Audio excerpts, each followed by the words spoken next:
Christmas countdown 12-ാം ദിവസം. ഹൃദയത്തിനുള്ളിലെ ശക്തിയെ തിരിച്ചറിയാനുള്ള സമയം. ജോൺ 1-ാം അധ്യായം 9 മുതൽ 10 വരെയുള്ള വാക്യങ്ങളിൽ ഇങ്ങനെ പറയുന്നു: എല്ലാ മനുഷ്യരെയും പ്രകാശിക്കുന്ന വെളിച്ചം ലോകത്തിലേക്ക് വരുന്നുണ്ടായിരുന്നു. അവൻ ലോകത്തിലായിരുന്നു. ലോകം അവനോട് സൃഷ്ടിക്കപ്പെട്ടു.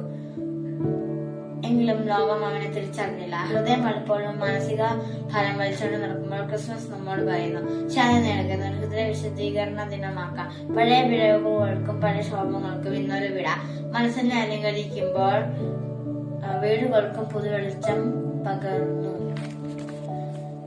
പാപികളായ മനുഷ്യ മക്കളുടെ രക്ഷയ്ക്കായി സ്വർഗം വിട്ട് മണ്ണിലേക്ക് അവതരിച്ച ഈശോയെ അങ്ങേ ഞാൻ ആരാധിക്കുന്നു. ഉണ്ണീശോയെ അങ്ങേ ഞാൻ സ്നേഹിക്കുന്നു.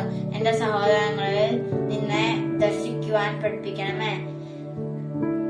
ഇന്ന് ഈ ദിവസം നമുക്ക് ആശയടക്കം പാലിക്കാം.